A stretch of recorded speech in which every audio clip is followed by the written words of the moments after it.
হয়েছে বা কথাবার্তায় হয়তো বা ভাইয়ারা আমার ধরছে, কিন্তু আমার বিশ্বাস যেহেতু আমি লিগেল, আমার কোনো প্রবলেম হবে না।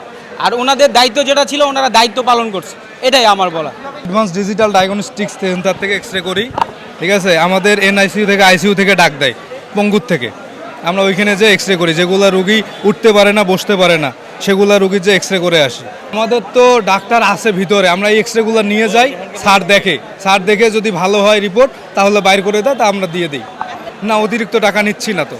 আমি জানি না, আমাদেরকে ধরে আনলো, আমরা এক্স রে করে বাইরে হলাম আইসিইউ থেকে, আমাদেরকে ধরে নিল, আমি কিছুই জানি না। না না, আমরা দালাল না, আমরা আমাদের ছিলেন যে আমরা আজকে এখানে দালালের দৌরাত্ম্য প্রতিরোধে মোবাইল কোর্ট পরিচালনা করি। সেই মোবাইল কোর্ট পরিচালনাকারে এখন পর্যন্ত 20 জনকে আটক করা হয়, বিভিন্ন অভিযোগে আটক করা হয়।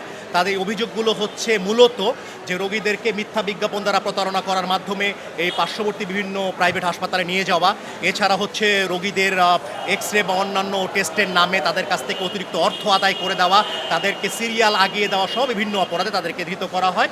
তাদের প্রতি যে আইনানুগ পদক্ষেপগুলো নেওয়া সেটা আসলে চলমান একটি প্রক্রিয়া, তাদেরকে শুনানি গ্রহণ প্রক্রিয়া চলছে।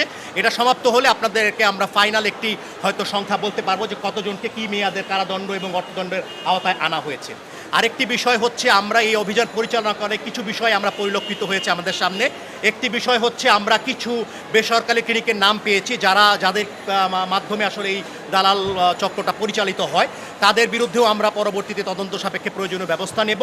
এবং এই হাসপাতালের অতীতের কিছু কর্মচারী যাদেরকে আমাদের এই আভিযানিক দল তারা হাতে নাতে ধৃত করেছে, সেই ধরনের কিছু কর্মচারী ছিল যারা হয়তো বা হাসপাতালে এখন যুক্ত নয়, কিন্তু তারা এখানে এখন দালালি সহ অন্যান্য কার্যক্রম পরিচালনা করছে, যেমনটা আপনি বলছিলেন। তো তাদেরকে আমরা অনেককে আইনের আওতায় আজকে এনেছি।